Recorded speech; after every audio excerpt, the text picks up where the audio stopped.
사무엘하 6장 3절에서 7절까지입니다.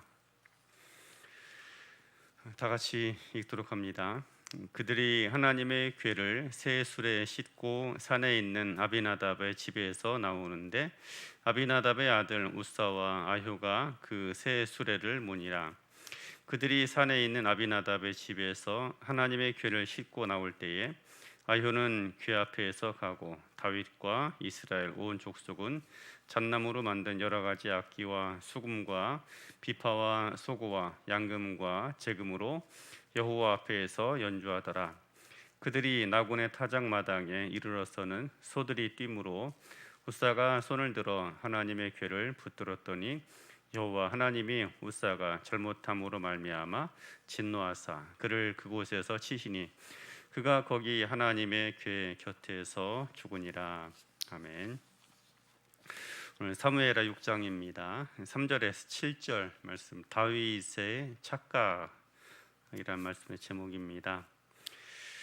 성경을 보면 하나님께서 하셨던 일들 가운데서 어떤 부분은 납득이 잘 안 되는 부분, 또 이해가 잘 안 되는 부분들이 간혹 있습니다. 우리 이해가 짧거나 또 아니면 성경에 대한 지식이 부족하고 또 하나님에 대해서 잘 모르기 때문에 아마 그런 생각이 들곤 할 것입니다. 그래서 들었던 부분들, 이해가 잘 안 됐던 부분 가운데 하나가 바로 우사의 죽음이죠. 오늘 이야기는 약간 말하기에 꺼리끄럽고 또 하나님께서 하셨던 일들 가운데 또 어떻게 보면 약간 무섭기도 하다라고 느껴지기 충분한 그런 부분일 것입니다. 다윗이 사울의 죽음 이후로 이스라엘의 왕이 되었습니다.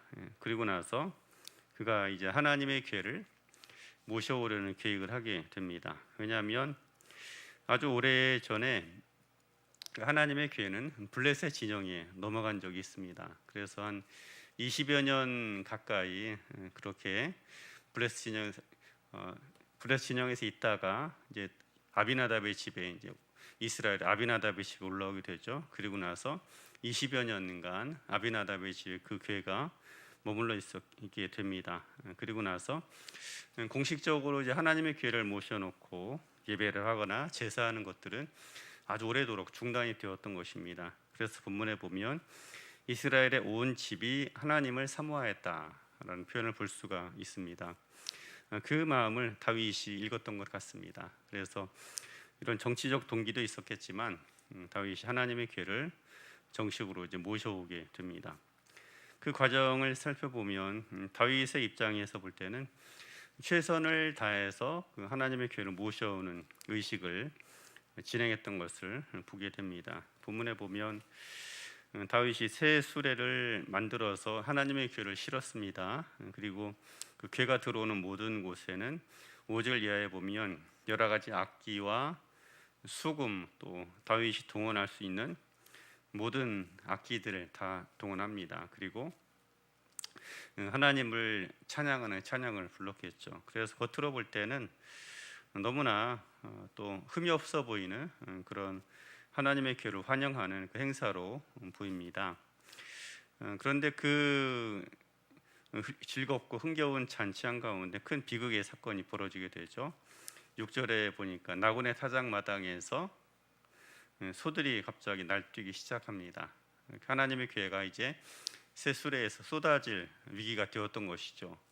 그래서 그 궤를 모시고 가는 데 있어서 앞뒤에 있었던 사람 중에 하나, 아비나답의 아들 가운데 하나입니다. 그가 이제 그 궤를 붙잡게 됩니다. 그랬더니 그 우사가 그 자리에서 즉사하게 되었다라는 표현입니다. 그리고 나서 이제 그 모든 행사가 완전히 중단이 된 것이죠. 여기 뭔가 하나님의 큰 다른 뜻이 계시구나 하는 것들을 깨닫게 된 것입니다.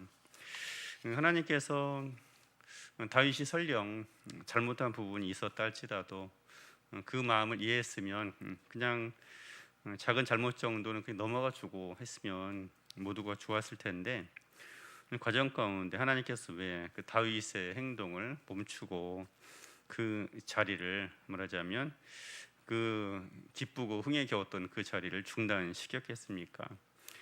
여기 여러 가지 이유가 있습니다. 그 가운데 하나는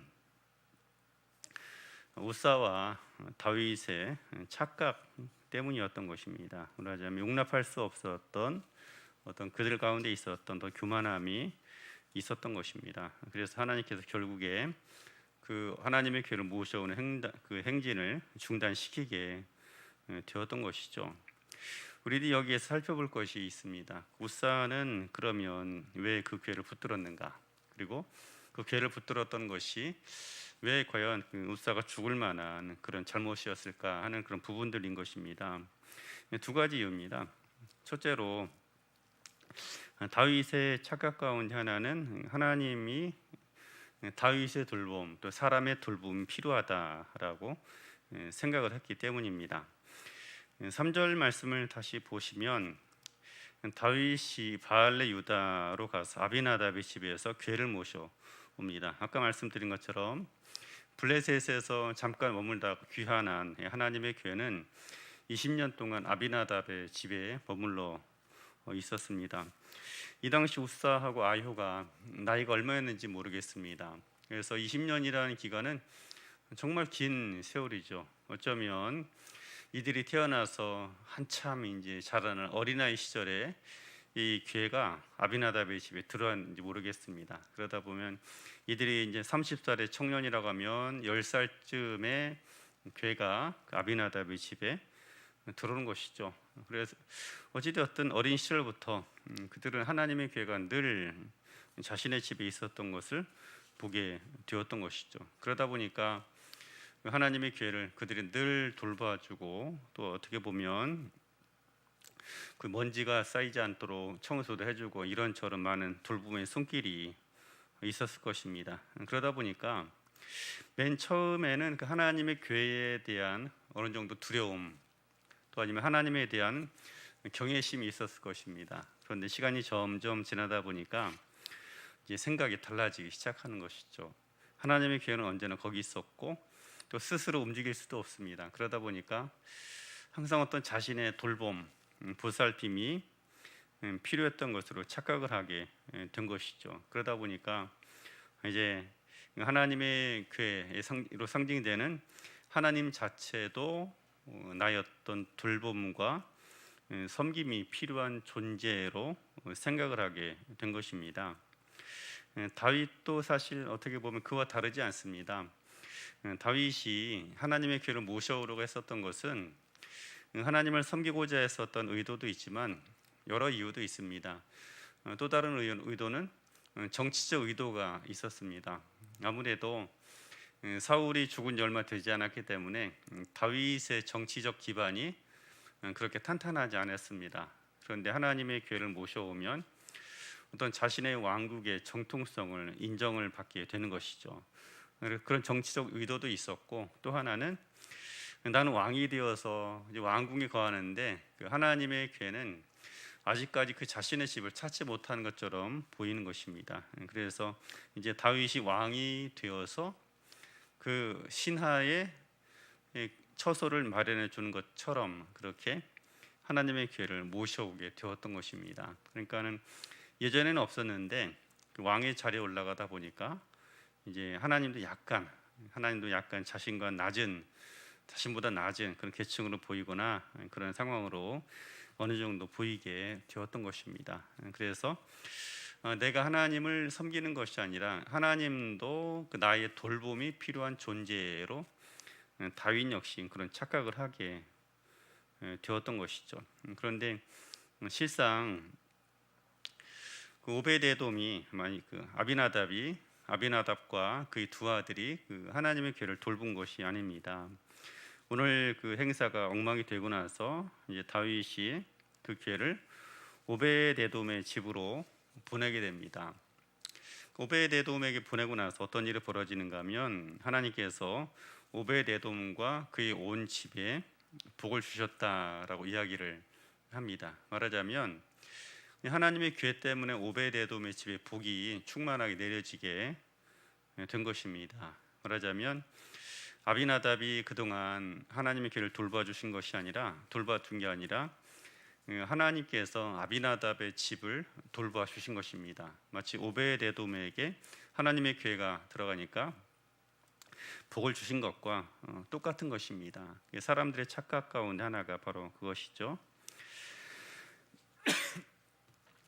하나님과 오랜 관계, 하나님과 친밀한 관계 속에 있다 보면 때로 하나님도 어떤 사람의 돌봄, 인간의 섬김이 반드시 필요한 존재, 그 인간이 없으면 안 되는 그런 존재로 착각을 하곤 합니다.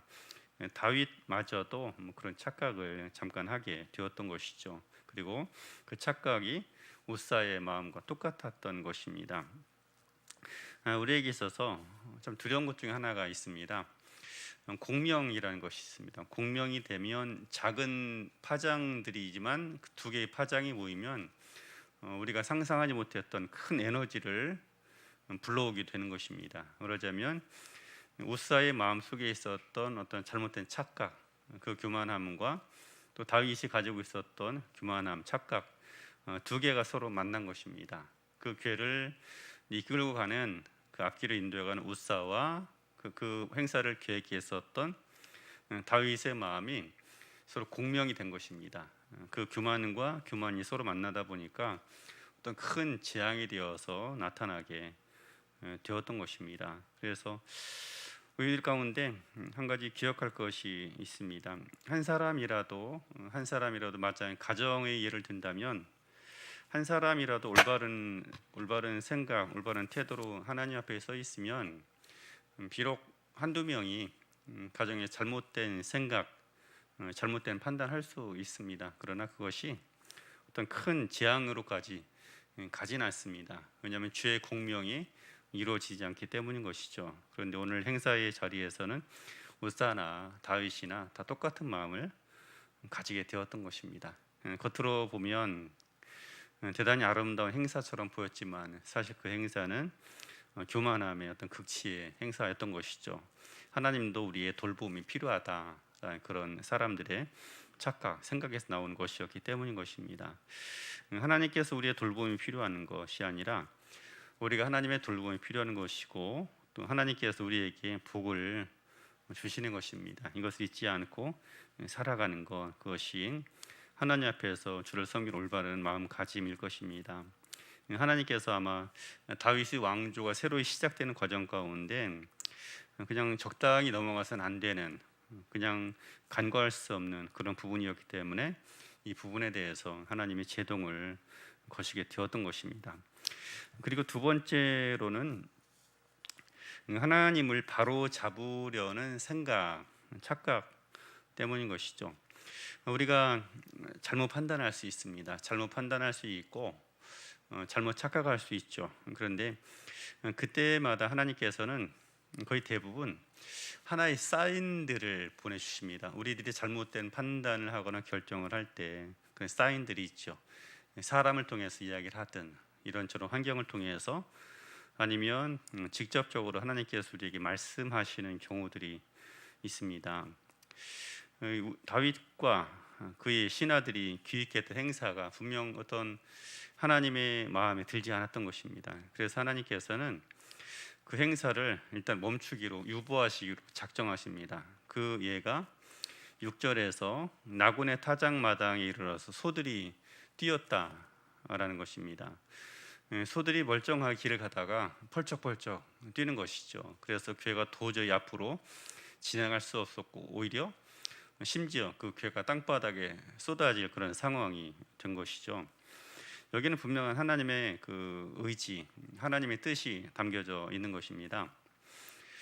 이외에도 보면 어제 주일날도 같이 말씀 나눴지만 그 발람 선지자가 가는 그 어그러진 길, 잘못된 길에서 발람의 나귀가 말을 하죠. 말을 하고 담벼락에 막 몸을 부딪히면서 그 길을 가려고 하지 않았습니다.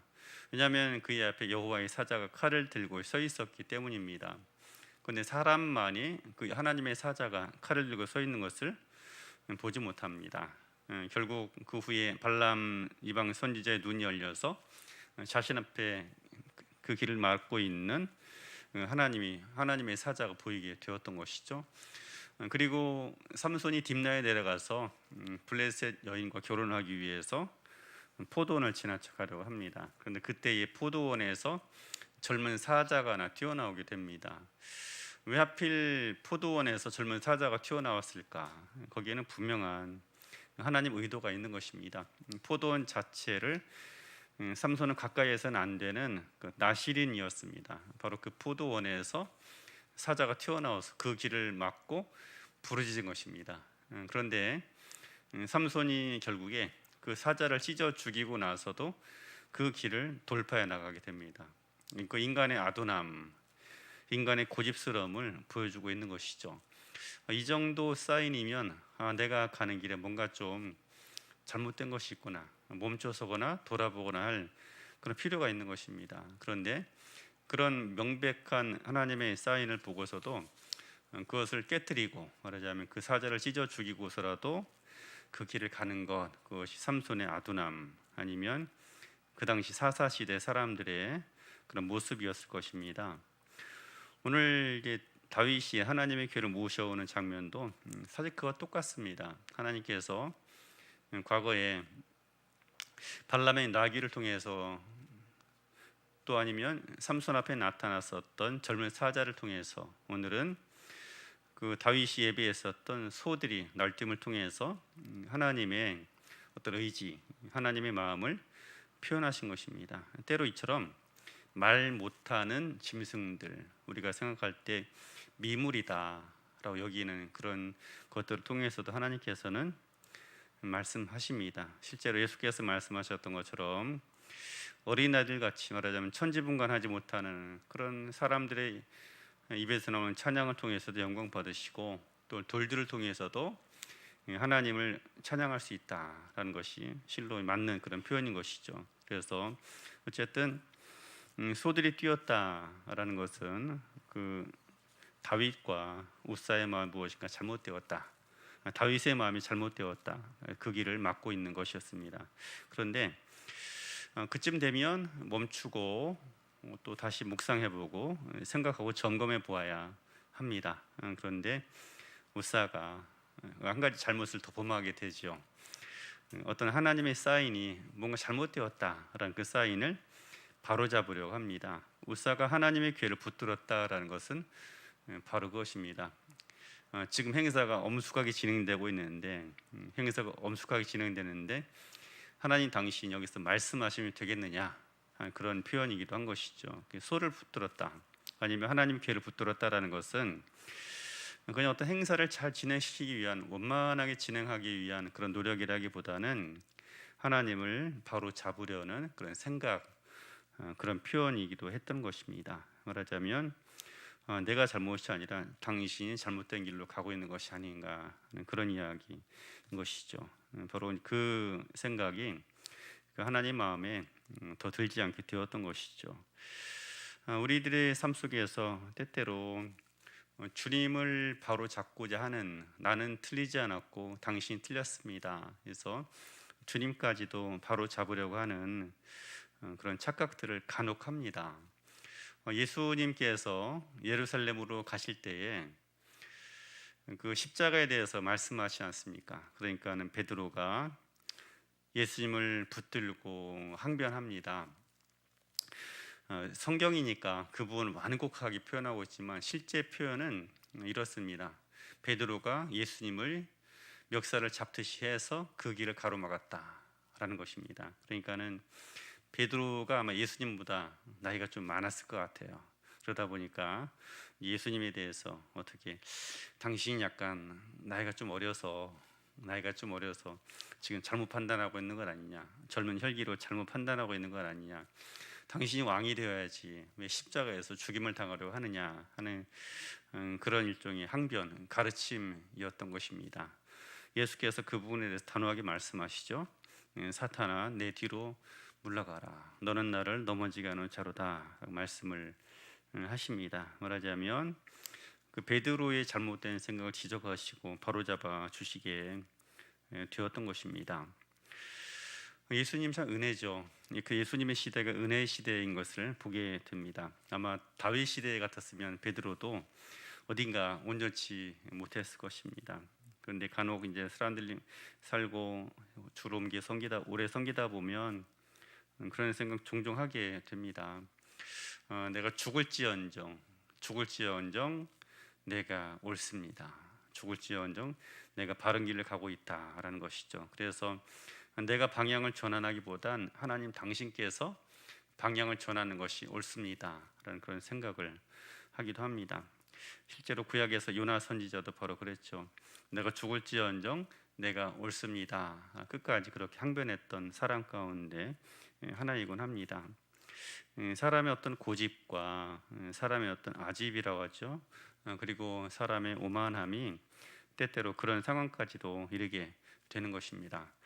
하나님께서는 다윗을 정말 사랑하셨고 또 그 나라를 정말 사랑하셨습니다. 그래서 그 나라에 대한 어떤 기대감도 컸고 또 하나님 마음속에 기쁨도 분명히 있었습니다. 이제 다윗을 통해서 하나님께서 이루시고자 하신 일들을 다 이루고자 하는 그런 기대감, 그런 소망이 있었던 것입니다.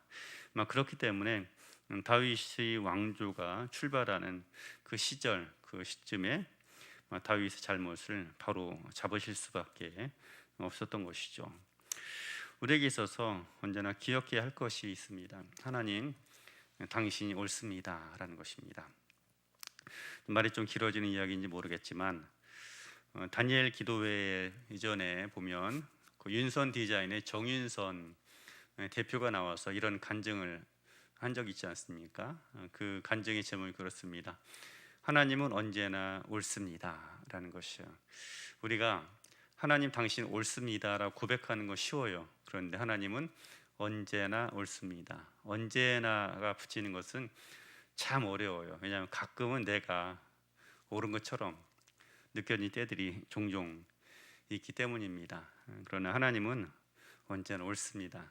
주님께서 앞서가시고 때로 우리가 그분의 발걸음 맞추어서 때로는 뛰기도 하고 때로는 멈추기도 하고 걷기도 하고 우리 방향을 이렇게 저렇게 우리 방향을 전환해야 합니다. 그렇게 걸어갈 때 때로 우리들이 걸어가는 길이 옳아 보이고 또 우리의 생각이 올바른 것처럼 보이지만 잘못된 길에서 구원함을 얻는 것입니다. 그리고 더 나아가서 그 길이 하나님의 축복과 평강을 누리는 그런 삶을 살아가게 되는 것입니다.